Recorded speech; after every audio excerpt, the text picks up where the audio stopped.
27-28 বছর আগে একটা বই এসেছিল না জুদাই নামে, তাতে অনিল কাপুর, শ্রীদেবী আর উর্মিলা ছিল।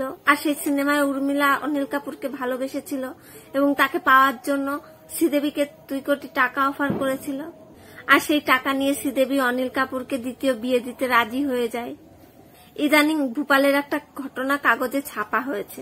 এক 52 বছর বয়সী মহিলা প্রেমে পড়েছে এক 42 বছর বয়সী পুরুষের, তারই অফিসের সহকর্মী, যার কিনা এখন আবার 2টো সন্তানও আছে। সেই মহিলা এখন 90 লাখ টাকার একটা ডুপ্লেক্স বাড়ি, একটা প্লট আর একটা 80 লাখ টাকার ফিক্সড ডিপোজিট, সব মিলিয়ে এই 2.25 কোটি টাকা হবে। সবকিছু দিয়ে প্রথমা স্ত্রী থেকে সে ছেলেটাকে কিনে নিয়েছে। এই ঘটনা থেকে প্রমাণিত হয় যে 1997 সাল থেকে আজ পর্যন্ত বিবাহিত পুরুষদের খুব একটা মূল্য বৃদ্ধি হয়নি। 1997 সালে যার দাম 2 কোটি টাকা ছিল, এখন তার দাম মাত্র 2.25 কোটি টাকা। এইটুকু বেড়েছে।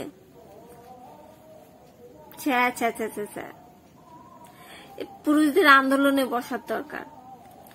10 বছরে সোনার দাম হয়ে গেছে ডবল, চালের দাম হয়ে গেছে ডবল, আর বিবাহিত পুরুষের দাম বাড়ছে মাত্র 5 শিক্ষা।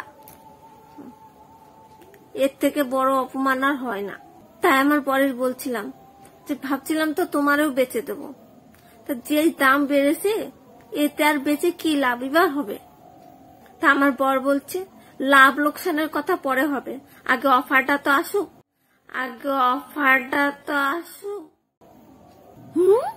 অফারের কথা কয়, তার মানে যাওয়ার ধান্দা।